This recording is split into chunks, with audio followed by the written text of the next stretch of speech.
you might struggle with them, we will take that into account, okay? But that's what you're limited to. Initial difficulties with English, initial difficulties with reading requirements, improper course placement, misunderstanding of American teaching methods. The only 4 reasons I can give. I can't choose anything else. Not she's having a bad week. Not he just broke up with his girlfriend. Not he's not going to get an A in the class. Only these reasons, okay? Otherwise, if it's medical, make sure I have the doctor's note or a note from the psychiatrist. And you need to do that before you drop the class. Don't come to me and go, oh yeah, I dropped the class. Here's my note. It's like, I can't do it retroactively. So come see me before you drop the class so I can take care of it on the record. A withdrawal is not a grade. You attend a class and you drop it up to the last day to drop, which is like week 3. Week 4, we run reports of every international student that dropped a class. We'll know that you now put yourself under 12 units. It won't save you to start a class and then withdraw from the class. In fact, the government says that's the same as not being here at all. So you have 4 classes this quarter, you attend for 4 weeks, and then you withdraw from all of them. The government to say you're out of status, you never went to class. We're like, what do you mean? I went to class for 4 weeks. Like, yeah, but you got withdrawals from everything. So that's the same as not going at all. So be careful. It's one of those things on your status. You want to make sure that you're abiding by it. Okay, what happens if I stop going to class? You're not slaves. You don't have to go to school here. But if you decide you no longer want to be here, you have 15 days to leave the country. So be decisive about what you want. If it's in the middle of an academic term, you have more time. So once this quarter ends, let's say you decide, I want to transfer to another college. If you tell me before next quarter starts, no problem. You're still in status, you finished last quarter, it's not a problem. But if you decide you want to leave in the middle of the quarter, that gives you 15 days to leave. Where everybody else says, I thought I had a 60-day grace period. That's only if you finish a program, not if you leave in the middle of it. Okay? So just bear that in mind. If you want to go somewhere else or withdraw, you can, but that only gives you 15 days to leave the country if you don't handle it right. When can I take a break? There's 2 different kinds of breaks. There's one that I call an authorized quarter break, and then there's one that I call leave of absence. Once you've been in status for 1 academic year, which is 9 months, so 3 consecutive quarters, you're entitled to take a quarter off, regardless of where it falls, whether it's fall, winter, spring, or fall. If you take a break before you've been in status for an academic year, you can't stay in the country during that time period. And your record has to be terminated and then reactivated. It's a lot of work for me. You don't see it. So what happens is, let's say this is your very first quarter. For a lot of you it is. You finish this quarter and 2 more and you want to take a quarter off, no problem. You've been in status for an academic year, 9 months, 3 quarters.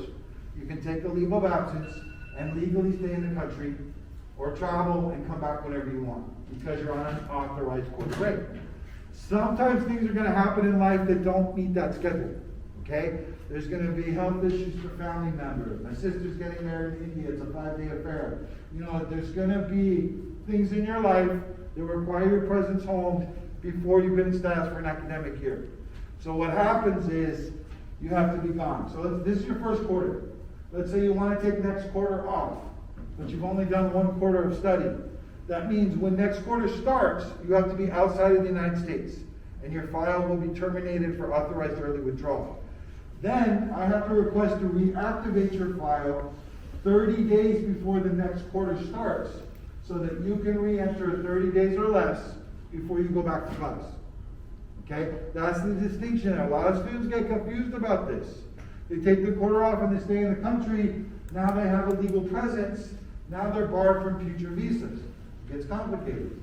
So just remember, there's an authorized quarter break you can take once a year, and there's a leave of absence when you got to take a leave from studies and you don't have a choice. But you can't stay in the country during that time period, unless you've been in status for an academic year before you took the break. What if I need longer to graduate? Request an extension before it expires, please. I know you're all intelligent people. You all speak more than 1 language. You're smarter than most people here. But you forget to do things because you get very involved in school. And you get your life. It gets complicated. You forget to do stuff. don't forget to do this. It's gonna complicate your life. If you need longer to graduate, request an extension before it expires. So last I'm gonna tell you again.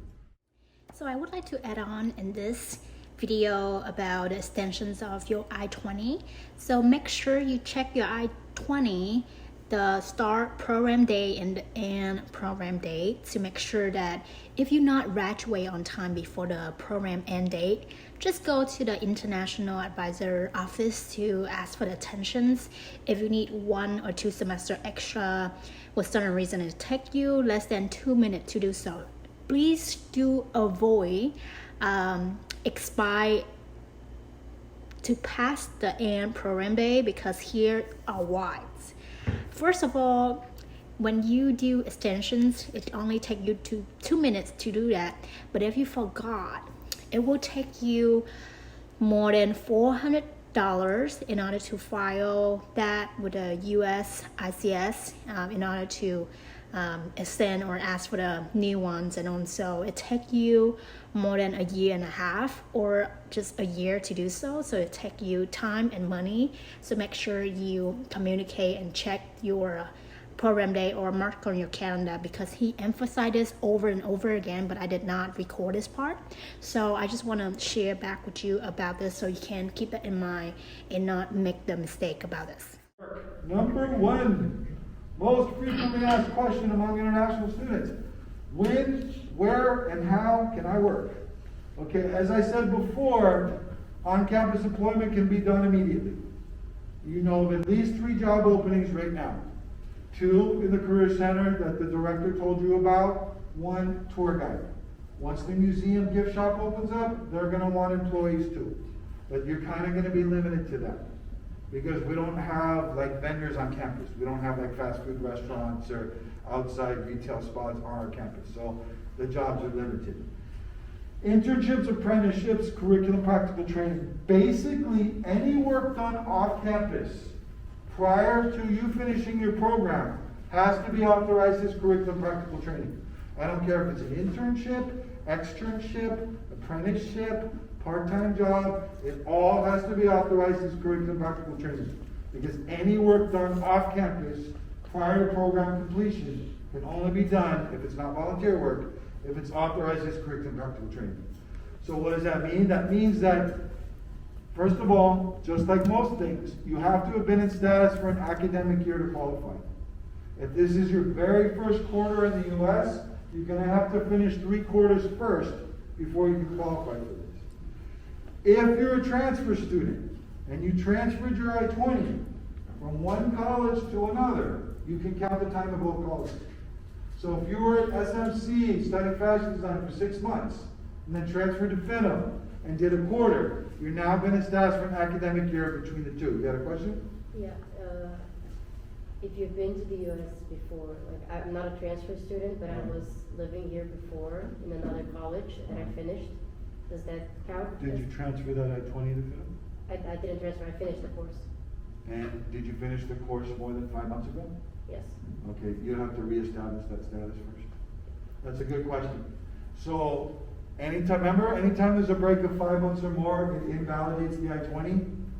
When you transfer between colleges, you have to request the transfer before the I-20 expires, or before your 60-day grace period expires.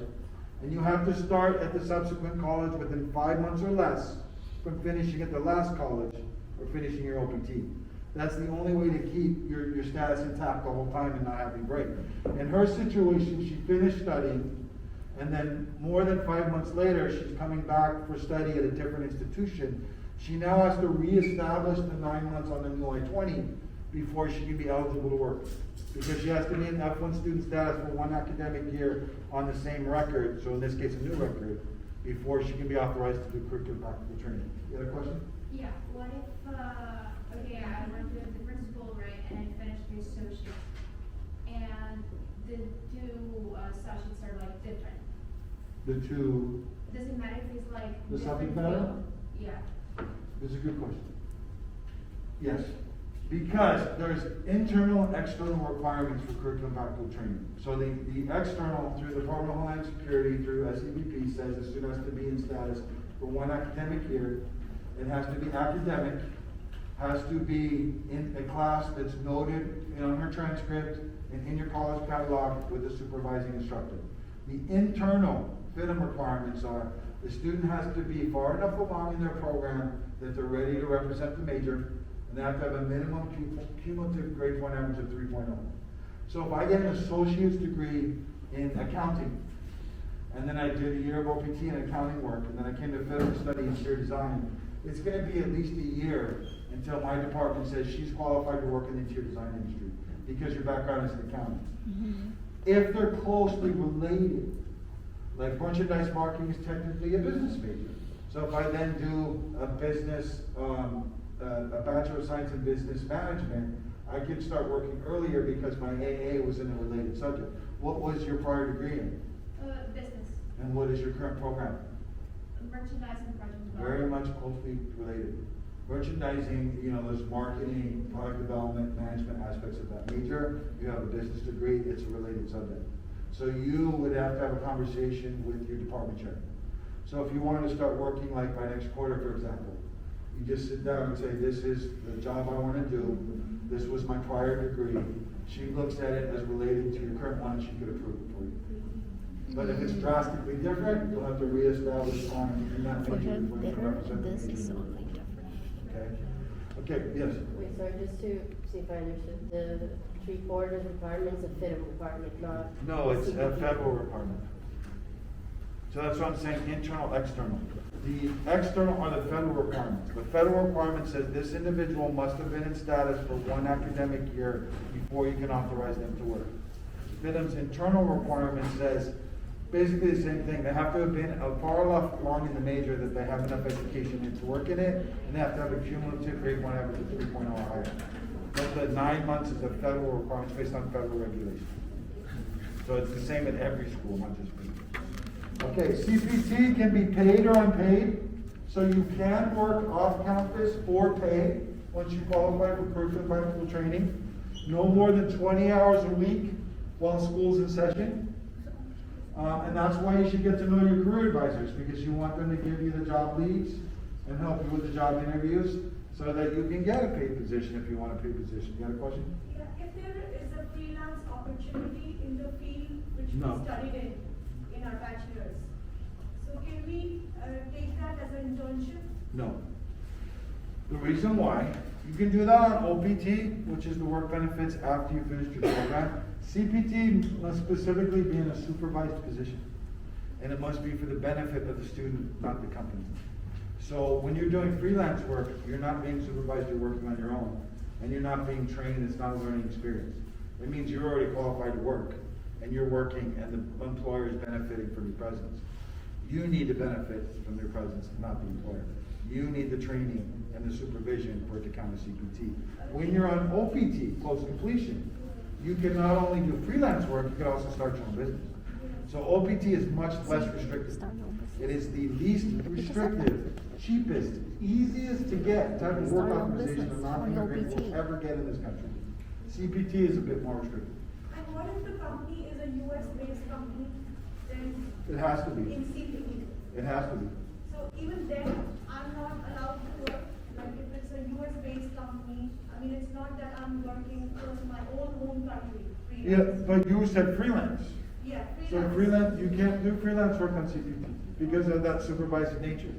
Because what the government said basically for CPT was, you shouldn't be letting your students work unless they are required by their major. So if their major has a required internship, then you should be processed through CPT. FIDM were like, no, they need more experience than that because of the industries you guys are working in. You need prior experience before you hit the OPT. So what the government said was, for CPT, it must be a requirement of a class that she's registered for, that she's required to do for her major, that's listed on her transcript and in your catalog with the supervising instructor. So at FIDM, what we do is, it's a 3-part process. You bring in an offer letter from that prospective employer. It goes to the Career Counseling Center. They check out the letter, they make sure it's a legitimate job, legitimate company. It then goes to your major department. What's your major? What is it? I'm doing an MBA. Oh, okay, your situation's okay. Okay. You should clarify at the beginning. Yeah, but you're not a transfer student. No. Okay, you still have to establish the 9 months, so you're actually not gonna be able to do the CPT, because your program's what, 3 or 4 quarters? It's 4. You'll be able to do it in your last quarter. Yeah, but your requirements are slightly different. But for CPT, so the way FITM gets around is we attach it to a class. So we say is that this job now becomes a part of this class. And she's required to take this class as her program requirements. It's on a transcript. And if she doesn't finish this internship, it may adversely affect her grade in this class. That's how we justify it with the government. So therefore, it has to be a supervised position, even though you're in the graduate level. But when you're on OPT, so that's the next type. OPT is what you would file for after you complete your program. OPT will let you work in any job or multiple jobs, as long as it relates to your curriculum, anywhere in the country. So when you finish your MBA, so in the last quarter of your MBA, you'll be able to do the curriculum practical training. If it's more of a freelance nature, we'll look at it on an individual basis. So if I have a 3 months pre-MBA, because I'm starting a pre-MBA before the MBA, Right. before that 1 That year. counts towards the 9 months, So then can I start earlier the CPT? as long as you finish 3 quarters first, including the pre-MBA quarter. Yeah, as long as it's covered on the H1. Yeah. For the OPT, you can file for it as early as 90 days before you finish your program, and as late as 60 days after, and that's it. You only have a 5-month application window. 3 months before your program's done, up to 2 months after, and that's it. So if you don't file within that time frame, you'd have to earn another degree to be able to file for OPT. So early application, always highly recommended. When you file for OPT, you pick the start date within 60 days of your program end date. So let's say you're finishing your program October 15th. You could have your OPT start October 16th, all the way through December 15th, 60 days after your program end date, regardless of when you file. Because some students think, well, if I want a late start date, I should file late. Doesn't make any sense. You file early, you can still pick a late start date. OPT is so flexible, as long as it relates to your curriculum. You can do it anywhere in the United States or U.S. territories, not just Southern California. There's no limit to your hours, there's no limit to the number of companies you work for, and there's no limit to the type of work you do, again, as long as it relates to your curriculum. So it could be freelance, you could start your own business, you could do internships, volunteer work, you can have 5 jobs at 5 companies at the same time. There's no limit, it's very open. The whole point of it is to give you time to accumulate pertinent work experience relating to your studies, so you can more or less finish out your education by getting that permanent work experience. Again, never in your lifetime as a non-immigrant will you find a least restrictive, more affordable, easy to get type of work authorization than this.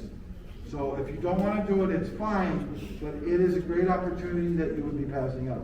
Now, how is all this affected by COVID? It's affected by COVID, all the rules are still the same, except it can be done remotely as long as it's a U.S. company. So, even whether it's done inside or outside the United States. So that's why your question becomes a little bit more convoluted during COVID. If I leave it in the course, like if I say that this helps me in my course, then can I do the CPT? Well, that determination is made by your department. So that's why you bring in the offer letter. So the offer letter, it details everything you're going to do. And then the department looks at it and says, will this illustrate her major? And does it relate to the course that she's currently in? And that's how they assign it.